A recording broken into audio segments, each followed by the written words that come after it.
My name is Kerry Tarasoff. Thank you, Your Worship and Council, for this opportunity to present today. I have serious issues with this current BRT design.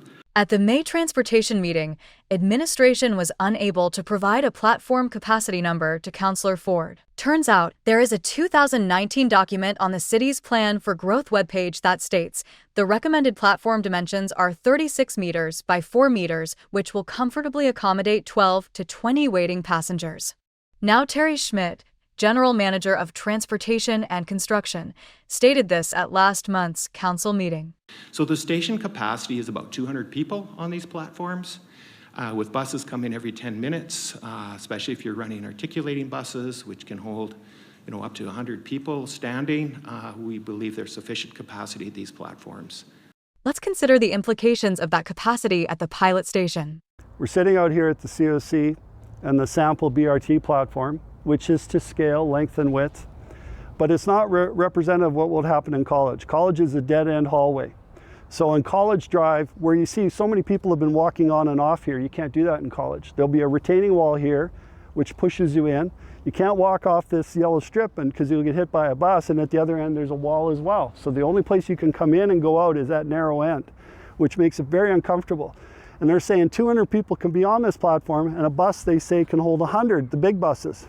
So there's real problems here. Look how narrow this is. You can imagine 200 people are going to have to go through this space. That's all there is. And it's worse because the sign, this sign will actually be at the beginning. When you come onto the platform, you'll have to go past the sign according to their renderings. And this sign is 21 inches wide. There's not even a hallway width. Hallway's 3 feet, and for 200 people, you'd need about 6 feet, which is like this much if you can't even see my arm. So even if they push this sign over, it doesn't work. But this is where the bus could pull up. The first bus will pull to the available space because there's 2 buses coming.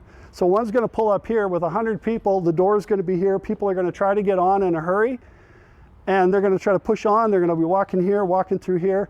But meanwhile, over here, 100 people are going to be trying to get off. And they got to do that in what, 3 minutes, 4 minutes?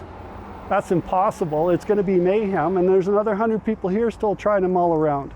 When the city released the College Drive BRT functional plan in March, we spent significant time reviewing it. Questions submitted to administration resulted in the following response: I will not be responding to your individual questions.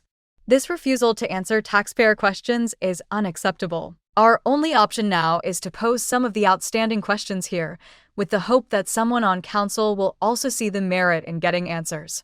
Platform design. Many of the images show the large information display between the shelter and the direction that the bus is coming from, obscuring the view for waiting riders. It also restricts comfortable movement for people in wheelchairs. Is this the final configuration? Snow removal. What are the snow removal plans for this running way? The actual operational plan, and not just a verbal, there is a plan.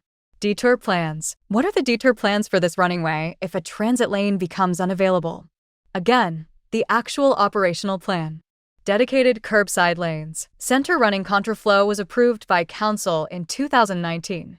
Now administration prefers center running with flow.